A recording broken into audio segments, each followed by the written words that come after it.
tema van vandag se boodskap is bywoners met 'n ander burgerskap. Kom ons lees gou eers uit 1 Petrus 2 vers 11 en 12. Geliefdes, ek vermaan julle as bywoners en vreemdelinge, om julle te onthou van vleeslike begeertes, wat stryd voer teen die siel. En hou julle lewenswandel onder die heidene skoon, sodat, as hulle van julle kwaad spreek soos van kwaaddoeners, en hierdie is belangrik, hulle op grond van die goeie werke wat hulle aanskou, God kan verheerlik in die dag van besoeking. Ek wil net daai laaste een net weer herhaal. Hulle op grond van die goeie werke wat hulle aanskou, God kan verheerlik in die dag van besoeking. En ja, ek dink ons kan net weer vasstaan om te sê, geliefdes, ek vermaan julle as bywoners en vreemdelinge, om julle te onthou van vleeslike begeertes. En dan net weer uit Hebreërs 11, vers 8 tot 10. Deur die geloof het Abraham, toe hy geroep is,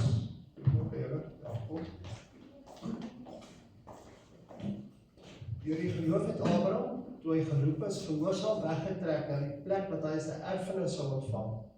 En hy het weggetrek sonder om te weet waar hy sou kom. Deur die geloof het hy as vreemdeling gaan woon in die land van belofte, soos in 'n vreemde land, en in tente gewoon met Isak en Jakob, die mede-erfgename van dieselfde belofte. Want hy die stad verwag wat fondamente het, waarvan God die boumeester en die oprigter is. In Suid-Afrika verstaan ons die begrip om by te woon of om 'n bywoner te wees. 'n Bywoner woon op iemand anders se plaas of eiendom. Hy werk daar, hy slaap daar, hy leef daar, maar diep in sy hart weet hy, hierdie plaas behoort nie aan my. Hy bly vir 'n tyd daar, hy is afhanklik van die eienaar, en hy leef volgens die eienaar se reëls, maar hy weet, sy verblyf is net tydelik. Petrus gebruik presies dieselfde beeld, hy sê, geliefdes, julle is bywoners. Soos almal net bywoners. Ons woon op die aarde, dis waar. Ons werk hierso, ons bou huise, ons maak planne, maar ons behoort aan 'n ander koninkryk. Ons burgerskap is nie van hier nie, ons burgerskap is elders. Ons identiteit bepaal ons lewe. Pastoor het hier geskryf, kry dokumente in orde. Petrus begin nie deur te sê wat ons moet doen nie, hy begin met geliefdes.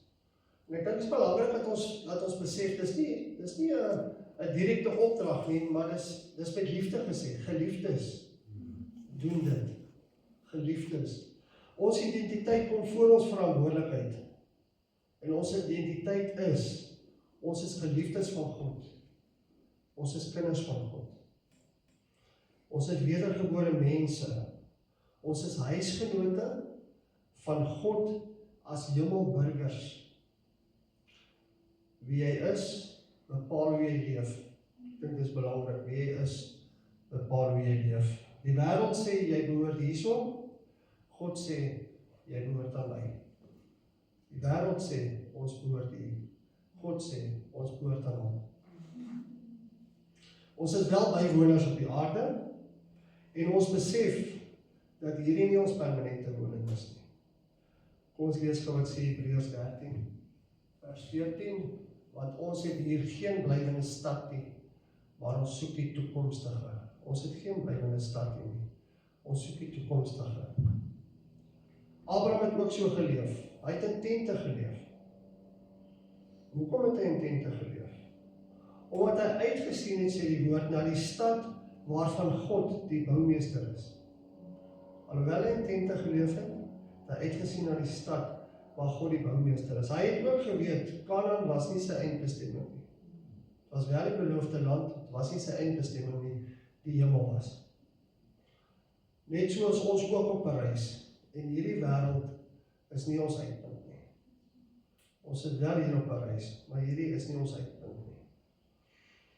'n Bywoner is nie die eienaar nie. 'n bywoner gebruik die plaas, maar hy besit dit nie. Soos is dit ook met ons. Alles wat ons het, behoort eintlik aan God. Alles wat ons het, behoort eintlik aan God. In Korintiërs 6, of weet julle nie dat julle liggaam 'n tempel is van die Heilige Gees wat in julle is, wat julle van God het, en dat julle nie aan julle self behoort, wat julle verskuis. Want julle is diergekoop, verheerlik God dan in julle liggaam en in julle gees wat aan God behoort. Net asseblief. Ekskuus. Net om weer te sê, Abraham het geweet, hy sê van hier af nie. En die wêreld wat sê ons behoort aan die wêreld, sê God duidelik, want julle is diergekoop, verheerlik God aan julle liggaam en in julle gees wat aan God behoort. Ons almal behoort aan God. Alhoewel ons van die wêreld hoor, dat ons eintlik hier is, en van hier is, en ons is nie. Ons huise, ons motors, ons geld, ons tyd, ons alles. Selfs ons asem. Ons is nie die eienaars nie, ons is wel die rentmeesters. Wanneer ons dit verstaan, gaan ons nie krampagtig vashou aan wêreldse besittings nie. Dit gaan ook nie vir my saak maak wat jy het, wat ek nie het nie. Dis alles wêrelds. Dit gaan nie vir ons saak maak nie. Ons moet besef, ons is eintlik net die rentmeesters. En dit wat ons het, is deur die genade van die Here vir ons gegee. Maar alles is syne, ons ook. 'n bywoner leef volgens die eienaar se wil. Hy kan nie maak soos hy wil nie. Hy respekteer die eienaar. En ons leef onder die gesag van ons koning Jesus. Alhoewel ons nou nog hier leef. Ons vra nie wat pas my nie. Ons vra eerder wat behaag my koning. Daarom sê Petrus, onthou julle van julle vleeslike begeertes. En waarom moet ons dit doen? Omdat jou vleeslike begeertes oorlog voer teen jou siel. Elke Christen beleef hierdie stryd. Die wêreld trek aan die een kant, die vlees trek aan die ander kant, maar die Gees van God roep ons na heiligheid. Ons leef anders, omdat ons aan 'n ander koning behoort. Ons burgerskap is in die hemel. Ons lees Filippense 3. Want ons burgerskap is in die hemele, vanwaar ons ook as verlosser verwag die Here Jesus Christus. Want ons vermeerderde liggaam van gedaante sal verander, om gelykvormig te word aan sy verheerlikte liggaam, volgens die werking waardeur hy ook alles aan homself kan onderwerp. Ek sê weer, ons burgerskap is in die hemel, en dit beteken meer as net waarheen ons eendag heen gaan. Dit beteken, ons leef reeds onder die regering van die hemel. Heiliglik elke dag hier leef ons, asof ons onder die regering van die hemel leef. Ons hoogste loyaliteit is nie aan hierdie politieke stelsel nie. Dis aan ons koning Jesus. Dis ook nie onderwerp aan kultuur nie, en glad nie aan hierdie wêreld nie. Ons hoogste loyaliteit, wil ek weer sê, behoort aan Jesus Christus. Hy is ons koning.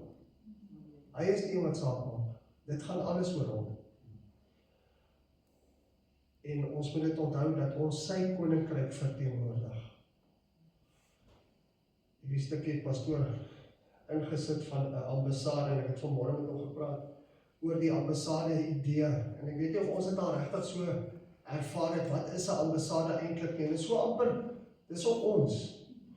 'n Ambassade is 'n plek wat staan binne in 'n ander land. Nou kom ons vat gou Amerika, ek dink hy is die grootste topik waar gesels word oral.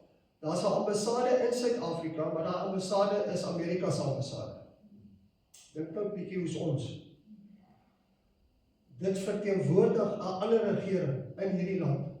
Hy is nie die regering van die land nie, maar die ambassade verteenwoordig die regering van Amerika in Suid-Afrika. Ons verteenwoordig 'n koninkryk in hierdie land, maar ons is nie van hierdie koninkryk. Net so leef die kerk. Ons is fisies op aarde, maar geestelik verteenwoordig ons die koninkryk van God. Amen. Mense moet iets in die hemel sien wanneer hulle na ons kyk. Kan ek hierdie net weer sê, want dit het my geval. Mense moet iets van die hemel sien wanneer hulle na ons kyk. Ons is ambassadeurs vir Christus. Die wêreld daar buite moet iets van die hemel sien wanneer hulle na ons kyk. Ons lewe is ons getuienis en Petrus sê, hou julle lewenswandel skoon. En hier het pastoor nou beskryf hoekom. Omdat mense kyk. Soms lees mense nooit 'n Bybel nie, maar hulle lees ons. En ek dink dit is so belangrik om te besef vir die ongeredde persoon, die wêreld daar buite, omdat hulle nie die woord van God lees nie en nie ken nie, lees hulle ons gedrag, hulle kyk na ons. En ek dink, ek het myself afgevra, as mense buitekant na my kyk, sien hulle watter Here ek dien. En het hulle die vermoë om na my toe kom en sê, hoorie, ons sien jy het iets wat ons nie het nie, ons weet nie wat dit is nie, maar ons soek ook daarvan. Hulle mag jou verkeerd verstaan, absoluut. Hulle mag jou selfs beskuldig, maar eintlik behoort hulle God te verheerlik oor wat hulle in jou sien. En dit is een en elkeen van ons. Ons lewe moet die evangelie sigbaar maak. Kom ons lees Efesiërs 2 vers 19. Julle is nie meer vreemdelinge en bywoners nie, maar medeburgers van die heiliges en huisgenote van God. Ons kinders van die Here is medeburgers van die Heilige Gees, heiliges en huisgenote van God. Vir hierdie wêreld is ons vreemdelinge. En die wêreld verstaan ons altyd nie. Hulle kan nie. Maar by God is ons familie. Hier is ons bywoners, daar is ons kinders. Hier is ons pelgrims, daar is ons huisgenote. En dit is 'n wonderlike waarheid. Hier is ons pelgrims, daar is ons huisgenote. Die grootste verskil tussen 'n aardse bywoner en God se kinders is dat 'n bywoner op 'n plaas erf nooit die plaas nie, maar die kinders van God erf die erfenis. Ons kyk wat doen God in Romeine 8 vers 16. Die Gees self getuig saam met ons gees dat ons kinders van God is. En as ons kinders is, dan ook erfgename. Erfgename van God en mede-erfgename van Christus. As ons naamlik saam met hom ly, sodat ons ook saam met hom verheerlik kan word. Ons is kinders van God en ons is erfgename. 1 Petrus 1. Sodat ons 'n onverganklike en onbesmette en onverwelklike erfenis kan verkry wat in die hemel bewaar is vir ons. Onthou, ons is bywoners. Ons is bywoners hier, maar daar wag vir ons 'n erfenis. 'n Erfenis is iets wat nie vergaan nie, wat nie gesteel kan word nie, wat nie inflasie ken nie, wat nooit minder word nie. God hou dit self vir ons veilig. Ons wag op die koning en Filippense eindig nie by burgerskap en dit sê van waar ons ook as verlosser verwag die Here Jesus Christus. Ons wag nie net vir die hemel nie, ons wag vir die koning en hy kom terug. En wanneer hy kom, voltooi hy ons verlossing, verander hy ons liggame, onderwerp hy alles aan homself en hy neem sy kinders huis toe. Die hemel is nie net 'n plek nie, dit is waar ons koning is. En waar ons koning is, daar verlang sy burgers om te wees.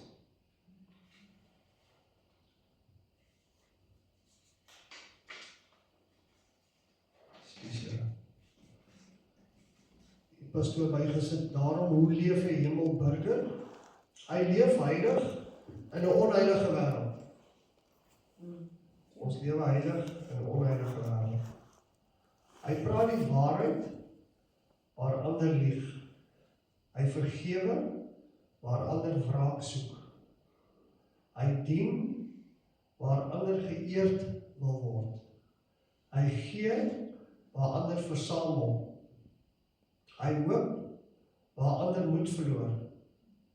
Hy hou sy oë op Christus. Hy leef met oop hande, want hy weet, niks op aarde is permanent nie. Hy onthou elke dag, hier is ek net 'n bywoner. 'n Bywoner op 'n plaas kyk anders na die plaas as die eienaar. Hy waardeer dit, hy werk getrou, hy sorg daarvoor, maar hy bou nie sy hele hoop daarop nie. So behoort ons ook te leef. Ons is goeie burgers van die land. Ons bid vir ons regering. Ons werk hard. Ons dien ons gemeenskappe. En ons wees die sout en die lig van die aarde. Ons het 'n diep, vaste wete dat hierdie wêreld nie een van ons huis is nie. Ons het 'n diep, vaste wete, ons behoort aan Jesus. Ons name is in die hemel opgeskryf. Ons burgerskap is daar. En ons erfenis word vir ons daar bewaar. Jesus, ons koning, is daar. En eendag sal hy kom om ons huis toe te neem. Laat ons daarom leef soos mense wat weet waar hulle ware tuiste is, nie vasgevang deur die tydelike nie, maar gedra deur die ewige, soos Abraham, wat in tente gewoon het, omdat hy uitgesien het na die stad, waarvan God die boumeester en die oprigter is. Mag ons soos Petrus vermaan as bywoners met 'n ander burgerskap, so leef dat mense ons lewens iets van ons koning Jesus in ons sien. En mag ons elke dag met vreugde uitsien na die dag wanneer geloof aanskouing word, die pelgrimstog eindig en ons vir ewig tuis sal wees in die Vaderhuis. Amen. Ons maak dit almal ons oë toe. Ons Vader wat in die hemel is, Here, baie dankie dat U ons so lief gehad het, dat U U enige gebore seun gegee het, sodat elkeen wat in Hom glo nie verlore sal gaan, maar die ewige lewe mag beerwe. Jesus, dankie vir die werk wat U vir ons aan die kruis gedoen het, die voltooide werk. Dankie vir die bloed wat gevloei het, dankie vir die liggaam wat gebreek is. Want daardeur het ons genesing ontvang, en daardeur het U ons gered. Ons sonde skoon gewas. En Vader, dankie dat U woord verklaar, dat elkeen wat U seun aanneem, aan hulle gee U die mag, om kinders van God genoem te word. Ons dankie vir die liefde en genade. Dankie Jesus vir dit wat U vir ons gedoen het. Amen.